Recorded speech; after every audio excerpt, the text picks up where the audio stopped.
नोएडा के फेज 2 में हजारों कामगारों के हिंसक प्रदर्शन के बाद मुख्यमंत्री योगी आदित्यनाथ ने फौरी तौर पर राहत देते हुए मजदूरों की न्यूनतम मजदूरी में वृद्धि कर दी है।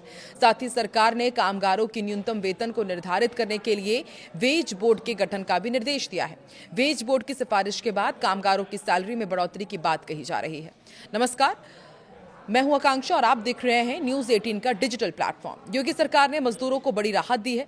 मई में वेज बोर्ड गठित होगा। आइए आपको इस वीडियो के जरिए बताते हैं कि अब मजदूरों की सैलरी कितनी बढ़ गई है।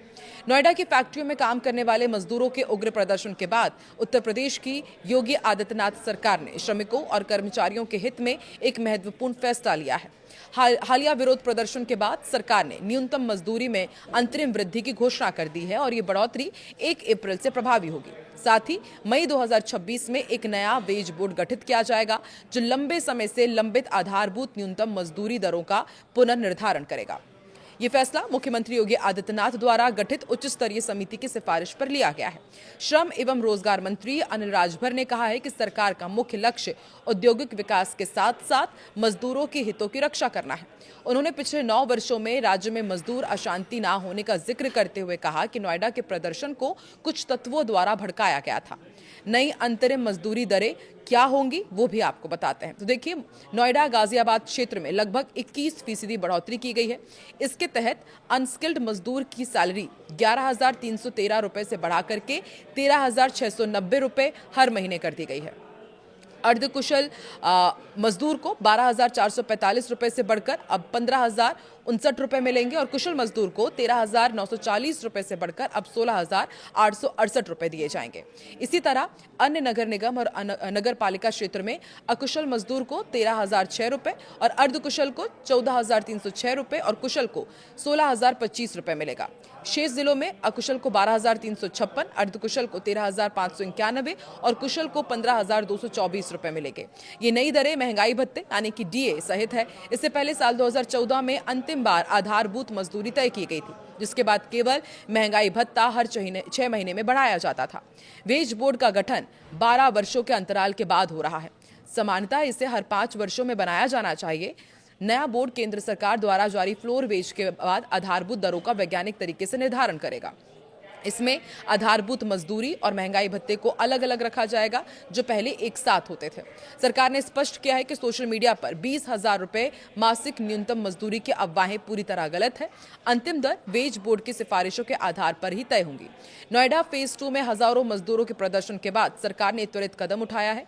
सीएम योगी आदित्यनाथ ने नियोक्ताओं से अपील भी की है कि वो समय पर वेतन भुगतान करे, ओवरटाइम का उचित मुआवजा दे, साप्ताहिक छुट्टी दे, बोनस और सामाजिक सुरक्षा सुनिश्चित करे ताकि महिला कर्मियों की सुरक्षा का विशेष ध्यान भी रखा जाए।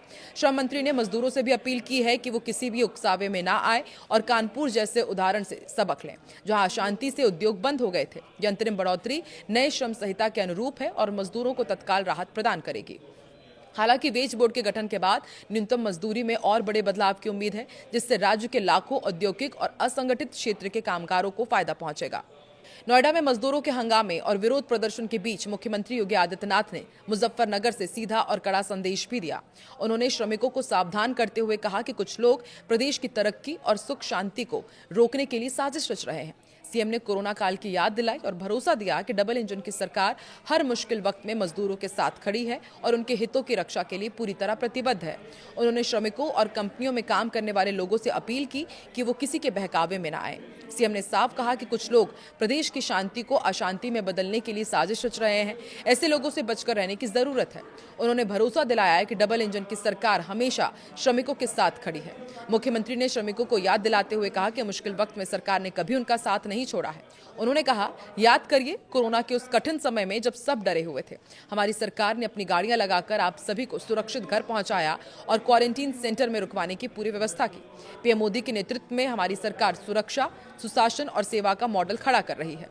इधर साजिश रचने वालों से सावधान रहने की भी अपील की। उन्होंने कहा कि परिस्थिति कैसी भी हो, व्यक्ति को अपना धैर्य नहीं खोना चाहिए। उन्होंने 2017 से पहले की उत्तर प्रदेश की याद दिलाई और कहा कि तब उद्योगों पर ताले लटक गए थे, बेटियां और व्यापारी सुरक्षित नहीं थे। मुजफ्फरनगर, शामली, मेरठ और गाजियाबाद जैसे जिलों ने वो खौफनाक दौर देखा। उन्होंने पुरानी सरकारों पर भर्तियों में भाई भतीजावाद करने का भी आरोप लगाया। मजदूरों और युवाओं के हक में बड़ी बात करते हुए मुख्यमंत्री ने ऐलान किया कि अब आउटसोर्सिंग पर नौकरी करने वाले कर्मियों को भी मानदेय की पूरी गारंटी मिलेगी।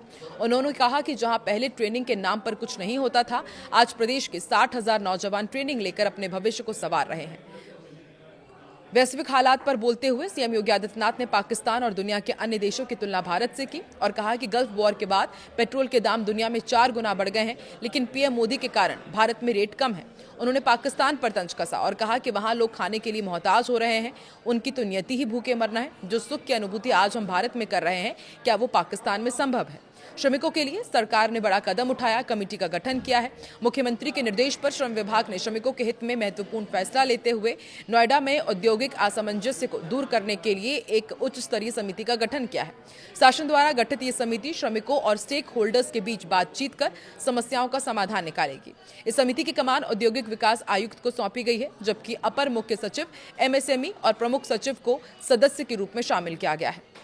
खास बात यह है कि समिति में श्रमिक संगठनों के 5 और उद्यमी संघों के 3 प्रतिनिधियों को भी जगह दी गई है। दिल्ली से सटे नोएडा में चल रहे श्रमिकों के उग्र प्रदर्शन को लेकर के बड़ा खुलासा भी किया गया है। इस विरोध प्रदर्शन को एक साजिश के तहत देखा जा रहा है, क्योंकि श्रमिकों का ये प्रोटेस्ट पिछले 6 दिनों से शांतिपूर्वक चल रहा था, लेकिन सोमवार को हालात बेकाबू हो गए। पत्थरबाजी से लेकर आगजनी तक कर दी गई। सीएम योगी आदित्यनाथ ने शनिवार को और रविवार को बैठक की थी। इस दौरान सीएम योगी आदित्यनाथ ने 24 घंटे की डेडलाइन देते हुए अफसरों और उद्योगपतियों को श्रमिकों की मांग पूरी करने को कहा था। सीएम की बैठक का निर्णय श्रमिकों के पक्ष में था, जिससे उम्मीद थी कि प्रदर्शन खत्म हो जाएगा। अब हिंसा क्यों हुई है, ये भी आपको बताते हैं।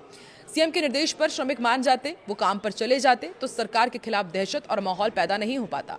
सीएम मुजफ्फरनगर में थे, ऐसे में पश्चिमी यूपी का माहौल खराब करने का इससे बेहतर मौका नहीं देखा गया। हाल ही में कुछ दिनों पहले यूपी एटीएस ने जिन 4 संदिग्धों को गिरफ्तार किया, उन्होंने भी खुलासा किया था कि वो प्रदेश में सरकार के खिलाफ आगजनी, हिंसा फैलाने, गाड़ियों को जलाने की फुल प्रूफ प्लानिंग कर चुके थे। उनकी प्लानिंग थी कि आग लगाकर वीडियो वायरल करना। सुबह सुबह जिन्होंने पुलिस और निजी गाड़ियों में आग लगाई, वो श्रमिक बिल्कुल भी नहीं थे।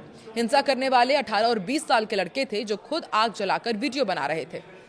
इधर इस पूरे मुद्दे को लेकर के सियासत भी हो रही है। नोएडा में मेड्स की हड़ताल पर सपा चीफ ने लिखा है कि फैक्ट्रियों के श्रमिकों के बाद घरों में काम करने वाली महिलाएं यानी कि मेड भी अब सड़कों पर उतर आई हैं। दरअसल ये मेड हो या मध्य वर्ग का वो अधिकांश परिवार जिनके घरों में ये काम करती हैं, दोनों ही भाजपा सरकार की गलत नीतियों की वजह से बढ़ रही है। महंगाई के कारण प्रताड़ित है। दोनों को एक दूसरे की जरूरत है, इसलिए सालों साल ये नौबत पहले कभी नहीं आई। आशा है दोनों पक्ष एक दूसरे की मजबूरी और जरूरतों को महसूस करके शांति और समझदारी से आपस में समायोजन, समझौते कर सौहार्दपूर्ण रिश्ते फिर से बना लेंगे, क्योंकि भाजपा सरकार तो महंगाई बढ़ाने के सिवा कुछ नहीं करेगी। वहीं मंगलवार को तनावपूर्ण माहौल के बीच अधिकांश औद्योगिक इकाइयों में कामकाज ठप रहा और करीब 80% उद्योगपतियों ने एहतियातन अपनी इकाइयां बंद रखी। शहर की क्लियो काउंटी सोसाइटी के पास मंगलवार को प्रदर्शनकारियों ने पथराव किया, सार्वजनिक संपत्ति को फिर नुकसान पहुंचाया। श्रमिकों के हिंसक प्रदर्शन के सिलसिले में अब तक 300 से अधिक लोगों को गिरफ्तार किया जा चुका है। 7 लोगों पर एफआईआर भी दर्ज की गई है। लेकिन अब जिस तरीके से मानदेय में वृद्धि की गई है, आपको क्या लगता है कि अब मजदूरों का प्रदर्शन क्या कम होगा या फिर बाकी असामाजिक तत्वों ने इस आंदोलन को उग्र करने की कोशिश की? साजिश के तहत क्या ये सब कुछ किया गया है? कमेंट सेक्शन पर अपनी राय जरूर दें।